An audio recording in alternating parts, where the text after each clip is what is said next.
दिनांक अभी 5, 6, 7 इन 3 दिनों में सभी कार्यकर्ता मिलकर इन सभी विषयों के बारे में चर्चा करेंगे। और स्वाभाविक रूप से ये निर्णय की बैठक नहीं है, परंतु स्वाभाविक ही इस चर्चाओं से प्रेरित होकर इसको आधार बनाकर सभी संगठन आने वाले समय में अपने अपने क्षेत्र में जाकर वो लोग अपने संगठन के हिसाब से इसका निर्णय करेंगे। तो मैंने संक्षिप्त में आप लोगों को बैठक के संदर्भ में जानकारी दी है। संगठन लगभग 3 दिन में व्यापक चर्चा होगी। कल प्रातः 9 बजे से ये बैठक का शुभारंभ होगा और बैठक के संदर्भ में आपको थोड़ी जानकारी, कल कुछ फोटोज वीडियोज भी उपलब्ध कराए जाएंगे। और 7 तारीख को फिर से एक बार बैठक के जो कामकाज हुआ होगा उसकी जानकारी ऐसे ही दोपहर में आपको 12:45 बजे हम लोग आपको सामने रखेंगे। तो मैंने संक्षिप्त में बैठक के संदर्भ में जानकारी आपको दी है। बैठक के संदर्भ में कुछ पूछना चाहते हैं तो पूछ सकते। ये विषय तो रखना अपनी दृष्टि से प्रारंभ किया है, क्योंकि अभी अभी परम पूजनीय सरसंघ चालक जी का दिल्ली में गत माह में 26, 27, 28 को जो उद्बोधन हुआ और उसमें कई सारे विषयों के बारे में उन्होंने संघ के भूमिका को स्पष्ट भी किया है। तो एक तरीके से शताब्दी के प्रारंभ में ही उन्होंने संघ जो भूमिका है समाज में एक ऐसे वातावरण को, एक सामंजस्य का वातावरण उत्पन्न करना, समाज के परिवर्तन के लिए समस्त समाज सक्रिय हो, इसके लिए पूरे समाज तक पहुंचना, तो इस दृष्टि से ये पूरा कार्य होगा। और विविध संगठन भी इस दृष्टि से के कार्यकर्ता भी इस दृष्टि से सक्रिय होंगे। स्वाभाविक ही इस कार्य में पंच परिवर्तन का जो विषय लिया गया है कि समाज में सामाजिक समरसता कैसे स्थापित हो, इसके लिए पूरा समाज को, हर परिवार को प्रयास करना पड़ेगा। हमारे परिवार कुटुंब प्रबोधन का विषय दूसरा विषय लिया है, जिसमें सभी हमारे परिवार अब एक अच्छे परिवार हो, आदर्श परिवार हो, जिसमें स्नेह का भाव हो परस्पर, इस दृष्टि से सभी के प्रयास हो। तो ये एक बहुत व्यापक एक अभियान होगा। हम लोग पर्यावरण के बारे में अपने व्यक्तिगत जीवन में, अपने पारिवारिक जीवन में, सामुदायिक जीवन में चिंता करें, हमारी शैली ही पर्यावरण के अनुसार बन जाए, इसका एक प्रयास होगा। और चौथा विषय होगा कि हमारी स्व के आधार पर हमारी रचना हो, स्वभाषा, स्वभूषा और स्वतंत्रता।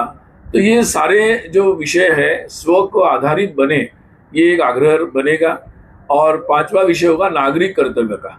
तो नागरिक कर्तव्य के बारे में सभी नागरिकों को अपने संविधान में अधिकारों की बात है और कर्तव्यों की बात भी है।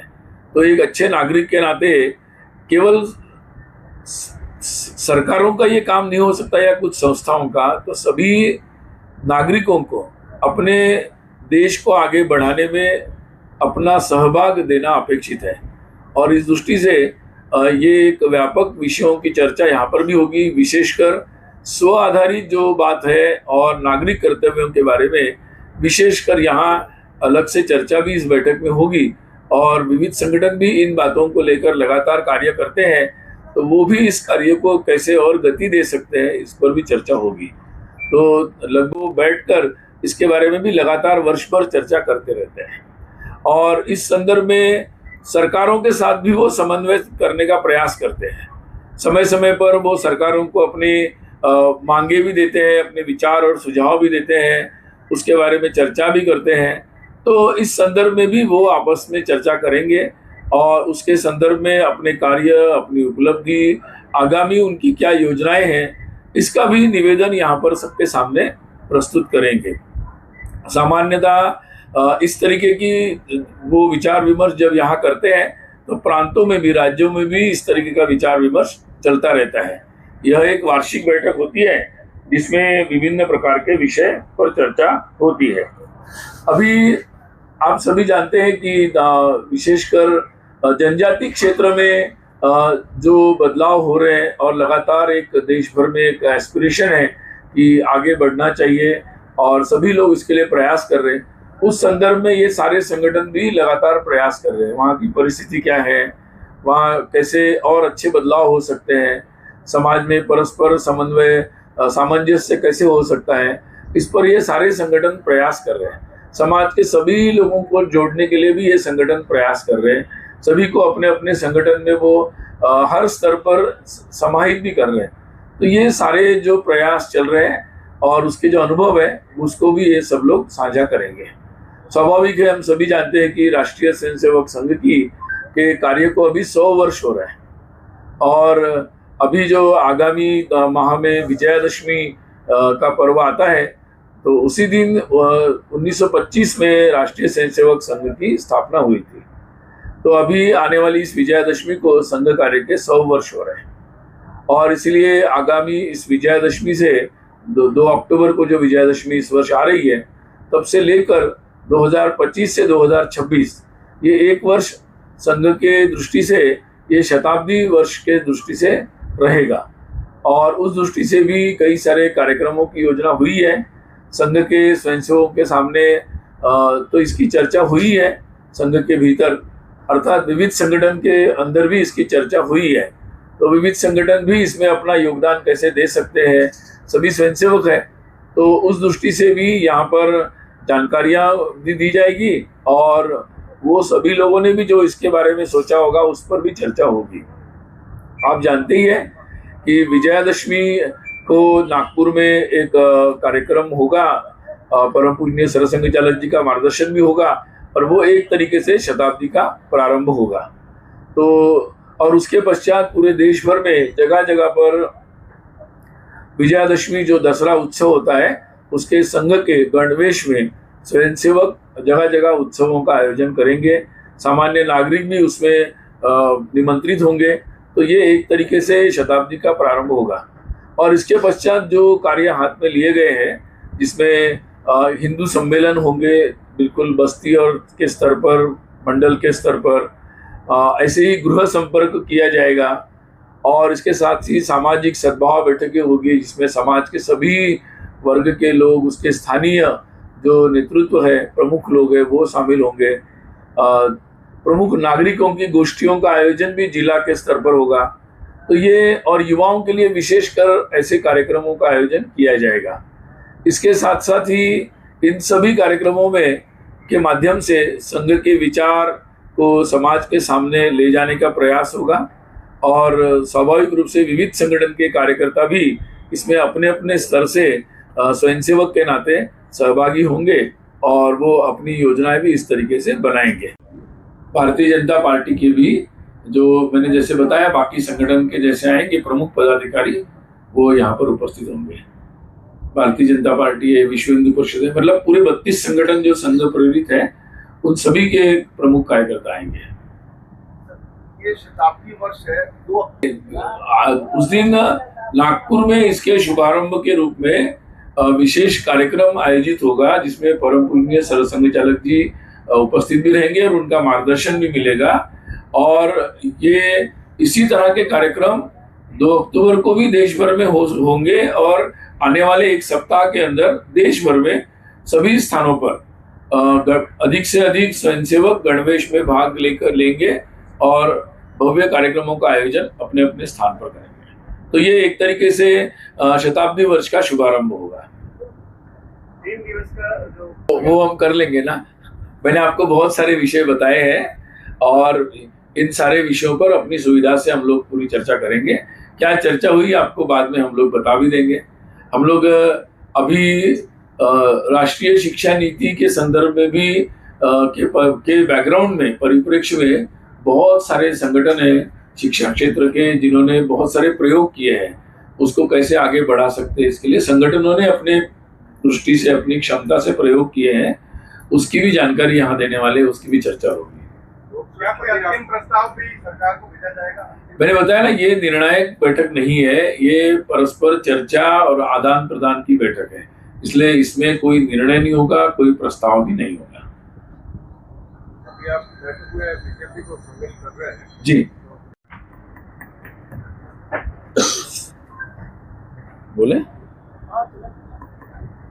सभी सहसर कार्यवाह भी उपस्थित होंगे जिसमें विशेषकर डॉक्टर कृष्ण गोपाल जी, श्रीमान CR मुकुंद जी, श्रीमान अरुण कुमार जी, श्रीमान रामदत्त जी, श्रीमान आलोक कुमार जी और अतुल लिमये जी, ऐसे 6 सहसर कार्यवाह उपस्थित होंगे। अन्य सभी प्रमुख पदाधिकारी भी यहाँ पर बैठक में, समन्वय बैठक में भाग लेंगे। बैठक में विशेष तौर पर सभी संगठन के राष्ट्रीय अध्यक्ष, उनके अखिल भारतीय संगठन मंत्री और अन्य कुछ प्रमुख पदाधिकारी भाग लेते हैं। सभी संगठन समाज जीवन के विविध क्षेत्र में लंबे समय से काम कर रहे हैं और धीरे धीरे उन्होंने उस क्षेत्र में संघ के विचारों को लेकर राष्ट्रीयता, नेशन फर्स्ट, ये इस विचार के साथ उस क्षेत्र में अपना कार्य प्रारंभ किया था। जैसे मजदूरों के क्षेत्र में भारतीय मजदूर संघ है, लगभग उसके भी 75 वर्ष कार्य को इस बार हो गए। किसानों के क्षेत्र में भारतीय किसान संघ है। स्कूलों का जो पूरा एक देश भर में रचना बनी हुई है, विशेषकर समाज के सामान्य लोगों को शिक्षा मिले, अच्छी शिक्षा मिले, तो इसलिए विद्या भारती के अंतर्गत सरस्वती शिशु मंदिर, आदर्श विद्या मंदिर का एक बहुत बड़ा तंत्र पूरे देश भर में स्थापित हुआ है। तो ऐसे बहुत सारे संगठन, विद्यार्थियों के क्षेत्र में अखिल भारतीय विद्यार्थी परिषद, उसके भी स्थापना को 75 से ज़्यादा वर्ष हो गए हैं। वैसे ही सक्षम नाम का एक संगठन है जो विशेषकर दिव्यांगों के क्षेत्र में कार्य करता है। महिलाओं के क्षेत्र में भारतीय स्त्री शक्ति नाम से एक संगठन काम करता है। ऐसे आर्थिक क्षेत्र में स्वदेशी जागरण मंच कार्यरत है। संस्कार भारती, ये कला के क्षेत्र में है। संस्कृत भारती, संस्कृत भाषा के प्रसार के लिए कार्य करता रहता है। ऐसे बहुत सारे संगठन हैं जो अलग अलग तरीके से समाज जीवन के जो कार्य ध्यान में आए वहाँ ये संगठन प्रारंभ हुए और विशेषकर ये वहाँ पर जो देश के हित में, वहाँ पर जो अपेक्षित परिवर्तन है उसको करने के लिए कार्य करते हैं। वो जिस क्षेत्र में लगे हुए हैं, जैसे किसानों के, मजदूरों के, विद्यार्थियों के, उस क्षेत्र के जो लोगों के का अध्ययन करते हैं, वहाँ के क्षेत्र की जो कमियां हैं उसका भी अध्ययन करते हैं। उनका अध्ययन करते हुए उसके उपायों पर भी विचार करते हैं और उनको लेकर सरकारों के पास भी रिप्रेजेंट करते हैं, जाते हैं और उसके लिए ज़रूरत पड़ने पर वो संघर्ष भी करते हैं, आंदोलन भी करते हैं। तो ऐसे सभी संगठन यहाँ पर उपस्थित होंगे 3 दिन और वो अपने ज़मीनी अनुभव भी बताएंगे, अपने संगठन की उपलब्धियों की भी चर्चा करेंगे।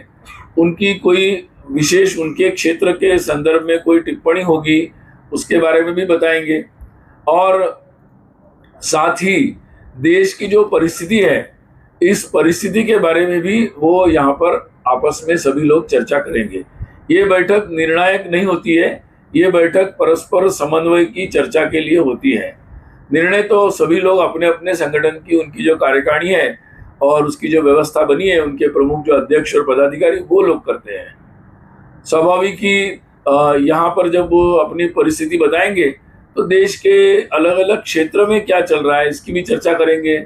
भौगोलिक दृष्टि से अलग अलग प्रांतों में जो परिस्थितियां हैं, जैसे पंजाब में जो परिस्थिति चल रही, बंगाल में जो परिस्थिति है, या नॉर्थ ईस्ट, पूर्वोत्तर के जगह पर जो परिस्थितियां चल रही है, उन परिस्थितियों के बारे में भी वो अपने अपना आकलन और उनके द्वारा जो चल रहे प्रयास है उसके बारे में भी वो यहाँ पर निवेदन करेंगे और यहाँ पर सभी अपने अपने अनुभवों को साझा करेंगे और उससे नई दिशा लेकर वो यहाँ से जाएंगे। साथ ही अलग अलग प्रकार के जो समन्वय को हम कैसे बढ़ा सकते हैं, मतलब परस्पर कई सारे संगठन हैं जो आपस में समन्वय कैसा कर सकते हैं, इसके बारे में भी चर्चा करेंगे। क्योंकि कई सारे संगठन हैं, जैसे आर्थिक क्षेत्र में कुछ संगठन काम करते हैं, कुछ शिक्षा के क्षेत्र में करते हैं, सेवा भारती जैसे संगठन है और कोई संगठन है जो सेवा के क्षेत्र में काम करते हैं। तो वो अपने उस क्षेत्र में भी किस तरीके से और ज़्यादा अच्छा समन्वय कर सकते हैं, इसके बारे में भी चर्चा करेंगे।